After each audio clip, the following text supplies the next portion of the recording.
লোকসকল, মই আপোনালোকক নগাঁও জিলাৰ নভাঙা গাঁৱত পশ্চিম নভাঙা গাঁৱত আশ্ৰম এখনৰ বিষয়ে জনাম। বহুত দিনীয়া পুৰণা আশ্ৰম, 1870 চনত স্থাপিত কৰা আশ্ৰমখন। এই আশ্ৰমৰ ভিতৰত যাম আমি। মন্দিৰ কেইটা আছে, ক'ত ক'ত কি মন্দিৰ আছে চাম। ভিডিঅ'টো যদি আপোনালোকে চাই ভাল পায় তেতিয়া লাইক, শ্বেয়াৰ এণ্ড ছাবস্ক্ৰাইব কৰি দিব। আৰু আমি এতিয়া গৈ আছোঁ ডাইৰেক্ট পোনে পোনে ভিতৰত। আমি গৈ সোমাম বিষ্ণু মন্দিৰত, প্ৰথমত সোমাম। এইখন আশ্ৰমখন হ'ল 1870 চনতে স্থাপিত কৰিছিলে। এতিয়া আমি ডাইৰেক্ট বিষ্ণু মন্দিৰ গৈ আছোঁ।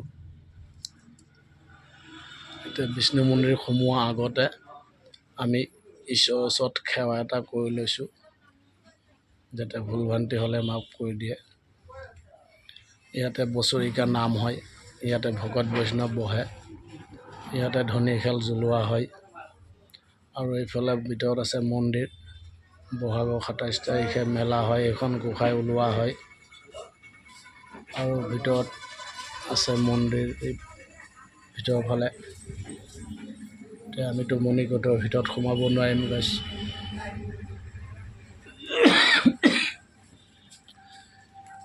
তেতিয়াহ'লে আমি বাহিৰৰ পৰা পিছফালৰখিনি দেখুৱাম। নেক্সট ভিডিঅ'ত আমি ভিতৰত যাম। আমি এতিয়া পোনে পোনে ওলাই যাম বাহিৰত। আৰু কিছু মন্দিৰ আছে, সৰু সৰু মন্দিৰ। এই মন্দিৰখিনিও আপোনালোকে চাই থাকিব পাৰিব।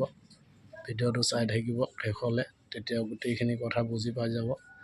এয়া চাওক, দুটা মন্দিৰ একেলগে সৰু সৰু একেলগে আছে। আৰু এইটো ছাইডেও আছে দুটা। এইটো ছাইডেও আছে দুটা, 4টা মন্দিৰ।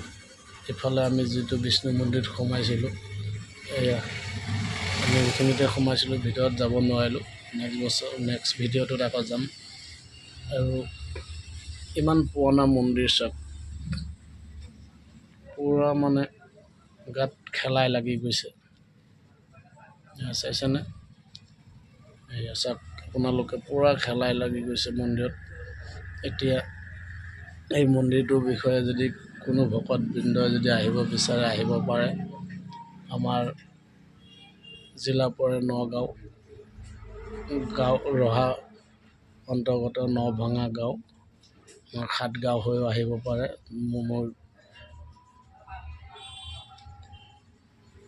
এতিয়া আমি পোনে পোনে যাম।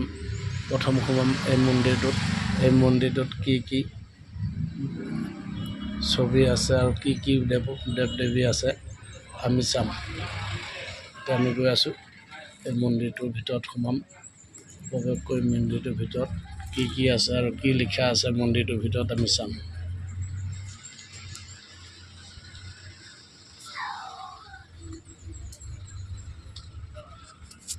চাইছেনে কি কি লিখা আছে আৰু কি কি দেৱ দেৱী আছে আপোনালোকে গোটেইকেইটা চাই আছে। ভিডিঅ'টো যদি কোনো ভুলৰবাৰ ভক্তৰ ওচৰত গৈ যদি পৰে, ভিডিঅ'টো চাই লাইক কৰিব, শ্বেয়াৰ কৰিব, ছাবস্ক্ৰাইব কৰিব।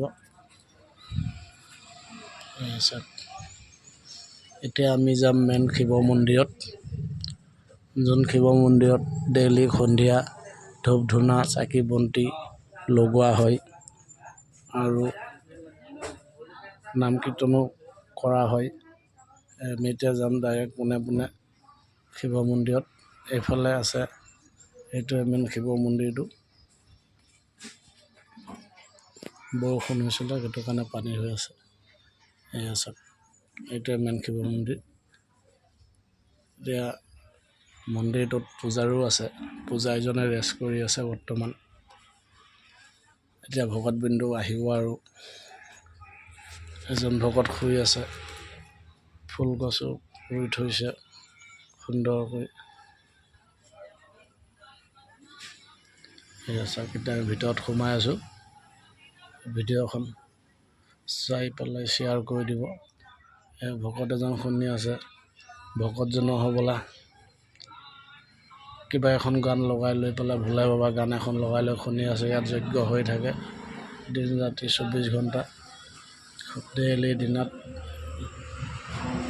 জ্বলোৱা হয় ধূপ পূজা পাতল চাকি বন্তি দি পেলাই পূজা পাতল কৰে। পূজাৰীজনে ইয়াত চাকি বন্তি দি পেলাই অলপ ৰেষ্ট কৰিছে। এয়া বাবাৰ ফটো, ধুনীয়াকৈ কি সুন্দৰভাৱে বাবাৰ মূৰ্তি আঁকিছে। চাকি বন্তি জ্বলাই কি ধুনীয়া কৰি আপোনালোকৰ ওচৰতে দেখুৱাইছোঁ ভিডিঅ'খনে চাওক। মেইন মন্দিৰটোৰ ভিতৰত চাওক, দেখা পাইছে আপোনালোকে। চাওক আৰু মন্দিৰটোৰ যোনটো বাহিৰ অংশ আছে, বাহিৰ অংশটোত কি ধুনীয়াকৈ চিত্ৰ আঁকি থৈ দিছে। বজৰংবলী চিত্ৰ, লিংগ, ৰামজী চব ভগৱানৰ ফটো আছে। নন্দীৰ ফটো আছে, আপোনালোকে চাই আছে আপোনালোকে। কিন্তু গোটেইকেইটা মন্দিৰ একেলগে বনোৱা, 1870 চনত বনোৱা মন্দিৰ। যদি কোনো ভক্ত কিন্তু আহিম বুলি ভাবে, এই পুৰণা মন্দিৰটোত আহিব পাৰে। ওপৰত শ্ৰীকৃষ্ণ ভগৱান বাঁহী বজাই আছে। ইফালে কি ধুনীয়াকৈ চিত্ৰ লিখা আছে। ইফালে বাবাৰ লিংগ, বাবাৰ যোনটো পাত দিলে পূজা ভাল, বাবাৰ যোনটো পাত প্ৰিয় পাত সেইটো পাত দিয়া হৈ আছে, বেলপাত। লিংগত দিয়া আছে বেলপাত। আৰু ওপৰত চাব পাৰে আপোনালোকে,